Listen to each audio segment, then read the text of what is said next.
Hi friends, வணக்கம். Welcome to your recipes diary. இன்னைக்கு நம்ம சோடா மாவு சேர்க்காம நல்ல சாஃப்டான பஞ்சு மாதிரி தோசை எப்படி செய்யறதுன்னு பார்க்க போறோம். இந்த தோசை வழக்கமா செய்யற தோசை மாதிரி ஹெவியா இருக்காது. இட்லி மாதிரியே நல்லா சாஃப்டாவும் லைட்டாவும் இருக்கும். கம்மியான எண்ணெயிலே நம்ம இந்த தோசையை சுட்டி எடுத்துடலாம். இந்த தோசையில பாத்தீங்கன்னாலே தெரியும், நிறைய ஹோல்ஸ் வந்திருக்கு பாருங்க. இந்த மாதிரி இருந்தாதான் தோசை நல்லா சாஃப்டா இருக்கும். ரொம்ப நேரம் ஆனாலும் ட்ரை ஆகாம இருக்கும். இந்த மாதிரி ஹோல்ஸோட சாஃப்டா தோசை வரதுக்கு நான் வழக்கமா இட்லி தோசை மாவுக்கு அரைக்கிற பொருட்களோட இன்னொரு பொருளும் சேர்த்து அரைச்சிருக்கேன். இந்த தோசைக்கு தொட்டுக்க நல்ல காரசாரமான தக்காளி மிளகாய் வச்சு ஒரு பர்ஃபெக்டான சட்னியும் செய்து காட்டியிருக்கேன். இப்ப நாம இந்த தோசை மாவு அரைக்க ஒரு பவுல்ல 2 கப் அரிசி சேர்த்துக்கலாம். நான் 1 கப் புழுங்கல் அரிசி, 1 கப் இட்லி அரிசி எடுத்திருக்கேன். நீங்க ஒரே அரிசியாவும் சேர்த்துக்கலாம். இட்லி அரிசி, தோசை அரிசி, புழுங்கல் அரிசி இல்ல ரேஷன் அரிசி இருந்தாலும் சேர்த்துக்கலாம். இப்ப நாம இதுல 1/2 கப் உளுந்து சேர்த்துக்கலாம். நான் வழக்கமா அரைக்கிற மாதிரி 1 கப் உளுந்துக்கு 4 கப் அரிசி இந்த ரேஷியோல தான் எடுத்திருக்கேன். உங்களுக்கு வேணும்னா நீங்க அரிசியோட அளவு அதிகமா கூட சேர்த்துக்கலாம். இப்ப நாம இதுல 1 டேபிள் ஸ்பூன் வெந்தயம் சேர்த்துக்கலாம். இப்ப கொஞ்சமா தண்ணி சேர்த்து இந்த அரிசி உளுந்து தண்ணியில நல்லா அலசி எடுத்துட்டு வந்துடலாம்.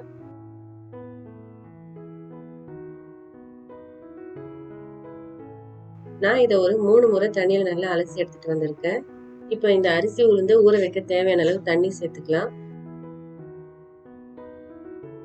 தண்ணி சேர்த்து ஒரு தட்டு போட்டு மூடிட்டு 5 மணி நேரம் இல்லைன்னா ஓவர் நைட் ஊற விடுங்க.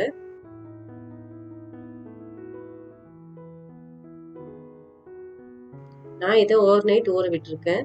இது நாம ஒரு மிக்சி ஜார்ல இல்ல கிரைண்டர்ல சேர்த்து அரைச்சிக்கலாம். நீங்க 1 கப் அரிசி எடுத்திருந்தீங்கன்னா மிக்சி ஜார்லயே சேர்த்து அரைச்சி எடுத்துடலாம். அதிகமா அரிசி சேர்த்திருந்தீங்கன்னா கிரைண்டர்ல சேர்த்து நல்லா வழுவழுன்னு ஸ்மூத்தா அரைச்சி எடுத்துக்கோங்க. இப்ப நான் இதை நல்லா வழுவழுன்னு ஸ்மூத்தா அரைச்சி எடுத்துட்டு வந்துட்டேன். அடுத்ததா நாம ஒரு பவுல்ல 3 கப் பொரி சேர்த்துடலாம். நமக்கு தோசை வந்து சாஃப்டா நிறைய ஹோல்ஸோட வரதுக்கு இந்த பொரி தான் காரணம். இப்ப நாம இதுல தேவையான அளவு தண்ணி சேர்த்துடலாம்.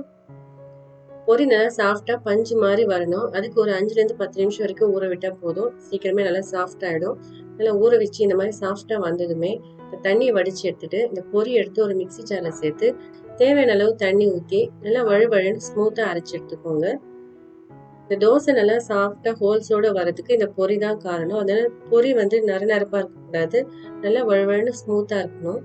இப்ப நான் இந்த பொரியை நல்லா இந்த மாதிரி ஸ்மூத்தா அரைச்சு எடுத்துட்டு வந்துட்டேன். இதே இந்த மாவுல சேர்த்துடலாம். இப்ப இதுல 1 டேபிள் ஸ்பூன் கல் உப்பு சேர்த்துக்கலாம். இப்ப இதை ஒரு கரண்டி வச்சு நல்லா கரைச்சி விட்டுடலாம். நல்லா இந்த அரிசி உளுந்து பொரி மாவு எல்லாமே நல்லா பிளெண்ட் ஆகுற அளவுக்கு நல்லா கரைச்சி விட்டுடுங்க.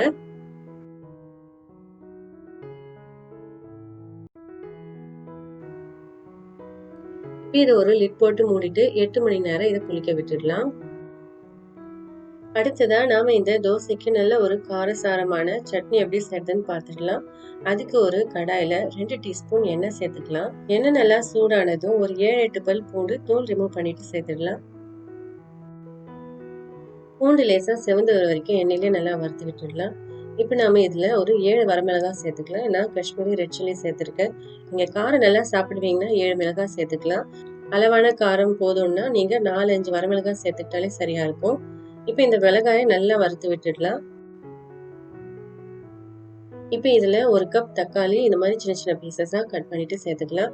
நான் ஒரு 3 மீடியம் சைஸ் தக்காளி இந்த மாதிரி கட் பண்ணிட்டு சேர்த்திருக்கேன். இப்ப இந்த தக்காளி சீக்கிரம் வேகிறதுக்காக இதுல கொஞ்சமா கல்லுப்பு சேர்த்துடலாம். இது நல்லா கலந்து விட்டுட்டு ஒரு லிட் போட்டு மூடிட்டு தக்காளி நல்லா சாஃப்ட் ஆகுற வரைக்கும் நல்லா இதை வேக விட்டுடலாம். ஒரு 4-5 நிமிஷத்துக்கு அப்புறமா நான் லிட் ஓபன் பண்றேன். இப்ப பாருங்க தக்காளி நல்லா சாஃப்டா வெந்துடுச்சு. இப்ப நம்ம ஸ்டவ் ஆஃப் பண்ணிட்டு இதை அப்படியே நல்லா ஆற வச்சுட்டு ஒரு மிக்சி ஜார்ல சேர்த்துக்கலாம். இப்ப இதுல உங்க டேஸ்ட் தகுந்த மாதிரி கல்லுப்பு சேர்த்துக்கோங்க. ஒரு 1/4 கப் தண்ணி சேர்த்து இது நல்லா ஸ்மூத்தான பேஸ்டா அரைச்சு எடுத்துக்கலாம். நான் இப்ப இதை நல்லா ஸ்மூத்தா அரைச்சு எடுத்துட்டு வந்துட்டேன். இப்ப நம்மளோட சட்னி தயாராயிடுச்சு. இதுல நம்ம தாளிப்பு சேர்த்துக்கலாம். நான் ஒரு 3 டேபிள் ஸ்பூன் எண்ணெயில 1 டீஸ்பூன் கடுகு, 1 வரமிளகாய், 1 கொத்து கருவேப்பிலை சேர்த்து தாளிச்சிருக்கேன். இப்பதாங்க ரொம்ப சுவையான காரசாரமான சட்னி ரெடி ஆயிடுச்சு. இந்த தோசைக்கு தொட்டு சாப்பிட இது ரொம்ப சுவையா இருக்கும். இந்த தோசைக்கு மட்டும் கிடையாது, நீங்க வழக்கமா செய்யற இட்லி தோசைக்கும் இந்த சட்னி சேர்த்துக்கலாம். 8 மணி நேரத்துக்கு அப்புறமா நம்ம அரைச்சி வச்ச மாவு நல்லா பொங்கி வந்திருக்கு. இப்ப நமக்கு தோசை போடுறதுக்கு தேவையான அளவு மாவை ஒரு பவுல்ல எடுத்து வச்சுக்கலாம். இப்போ இந்த மாவை சுத்தமாக வடிச்சிட்டு இதில் ஒரு லிட் போட்டு மூடிட்டு ஃப்ரிட்ஜில் எடுத்து வச்சிடலாம். இந்த மாவை நம்ம 2-3 நாளைக்கு ஃப்ரிட்ஜில் வச்சு தேவைப்படும் போது எடுத்து தோசை போட்டுக்கலாம். இப்போ இந்த மாவை நல்லா கலந்து விட்டுக்கலாம். நம்ம இதில் ஏற்கனவே உப்பு சேர்த்து கரைச்சி விட்டதுனால இதில் உப்பு சேர்க்க வேண்டாம். நான் தண்ணியும் இதில் சேர்க்கல, ஏன்னா இந்த மாவோட கன்சிஸ்டன்சி கரெக்டாக இருக்குது. இந்த மாவோட கன்சிஸ்டன்சியை பார்த்துக்கோங்க. இந்த மாதிரி கன்சிஸ்டன்சியில் இருந்தால் நல்லா திக்கான தோசை போடுறதுக்கு சரியாக இருக்கும். இப்போ தோசை போட மாவு தயாராக இருக்குது. அடுத்ததாக ஒரு இரும்பு கல் ஸ்டவ்வில் வச்சு சூடுபடுத்திடலாம். கல் நல்லா சூடானதும் 1/4 டீஸ்பூன் எண்ணெய் சேர்த்துடுங்க. இப்போ ஒரு வெங்காயத்தை பாதியாக கட் பண்ணிவிட்டு இந்த தோசை போடுற இடம் வரைக்கும் இந்த எண்ணெயை வெங்காயம் வச்சு நல்லா ஸ்ப்ரெட் பண்ணி விட்டுக்கலாம். நீங்கள் இரும்பு கல் பயன்படுத்தி தோசை போடும்போது கண்டிப்பாக இந்த வெங்காயம் பயன்படுத்துங்க. எண்ணெய் நம்ம அதிகமாக சேர்க்க வேண்டிய அவசியம் இருக்காது. தோசை நல்லா ஒட்டாமல் ஈஸியாக வரும். இப்போ நம்ம ஸ்டவ்வை லோ ஃப்ளேமில் வச்சுட்டு 2 கரண்டி மாவு வழிச்சு ஊற்றிடலாம். இப்போ இதை செட் தோசைக்கு தடவுற மாதிரி லேசாக தடவி விட்டுக்கலாம். ரொம்ப நைஸாக தடவ வேணாம். தோசையை தடவி விட்டதுக்கு அப்புறமா ஓரங்களில் எண்ணெய் விடாதீங்க. எண்ணெய் விட்டிங்கன்னா தோசை வந்து கிறிஸ்பாக மாறிடும். இப்போ ஸ்டவ்வை மீடியம் ஃப்ளேமுக்கு வச்சிடலாம். பாருங்கள், இப்போ வந்து தோசை வேகும் போது கொஞ்சம் கொஞ்சமாக ஹோல்ஸ் வர ஆரம்பிச்சிருக்கு. இந்த மாதிரி நல்லா ஹோல்ஸ் வந்ததும் ஒரு லிட் போட்டு மூடிட்டு 1 நிமிஷம் மீடியம் ஃப்ளேம்லேயே வேக விடலாம். அதிகமான தீ வச்சிங்கன்னா சீக்கிரமே தோசை நல்லா ப்ரௌனாக மாறிடும். அதனால கம்மியான தீயிலே வேக விடுங்க.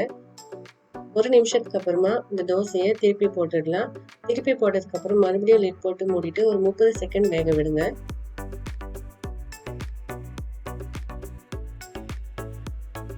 இப்போ பாருங்க, நல்லா பஞ்சு மாதிரி சாஃப்டான தோசை தயாராகிடுச்சு.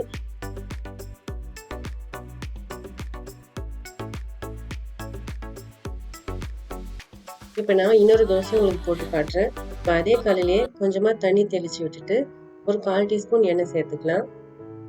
மறுபடியும் இந்த வெங்காயத்தை வச்சு தோசை போடுற இடத்த நல்லா தடவி விட்டுடுங்க. ஒரு முறை நீங்கள் தோசை போடும்போதும் எண்ணெயை நீங்கள் வெங்காயம் வச்சு தடவி விடுங்க. அப்போ தான் தோசை வந்து கல்லில் ஒட்டாமல் திருப்பி போட ஈஸியாக இருக்கும். இப்போ ஸ்டவ் லோ ஃப்ளேமில் வச்சுட்டு 2 கரண்டி மாவு இதில் ஊற்றிக்கலாம். மாவை லேசாக தடவி விடுங்க. ஓரங்களில் எண்ணெய் விட வேண்டாம். சுற்றி இந்த மாதிரி ஹோல்ஸ் வந்ததுக்கு அப்புறமா ஒரு லிட் போட்டு மூடிட்டு 1 நிமிஷம் வேக விடலாம். நம்ம இதில் நிறைய வெந்தயம் சேர்த்துருக்கறனால சீக்கிரம் கலர் மாறிடும். அதனால கம்மியான தீயிலே வேக விடுங்க. அப்பதான் ரொம்ப ப்ரௌன் ஆகாமல் இருக்கும். இப்போ 1 நிமிஷத்துக்கு அப்புறமா நம்ம லிட் எடுத்துட்டு தோசையை திருப்பி போட்டுடலாம். மறுபடியும் லிட் போட்டுட்டு ஒரு 30 செகண்ட் வேக விடலாம். அவ்வளோதாங்க. இதே மாதிரி ஒவ்வொரு தோசையும் போடும்போதும் இதே ஸ்டெப்ஸை நீங்கள் கரெக்டாக ஃபாலோ பண்ணுங்கள். நல்ல சாஃப்டான பஞ்சு மாதிரி தோசை நீங்களும் செய்யலாம்.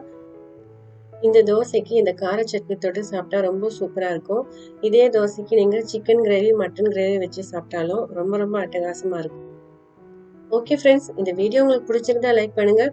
நீங்களும் இந்த சாஃப்டான தோசையும் கார சட்னியும் செய்து பார்த்தீங்கன்னா எப்படி வந்துச்சுன்றதையும் கண்டிப்பாக கமெண்ட்ல என்கிட்ட சொல்லுங்கள். இதே மாதிரி நான் போடுற ரெசிபீஸ்க்கு பியூர் ரெசிபீஸ் டைரி சேனலை சப்ஸ்கிரைப் பண்ணி கூடவே பெல் ஐக்கனையும் ப்ரெஸ் பண்ணி ஆல் ஆப்ஷன் செலக்ட் பண்ணுங்கள். Thank you, bye bye.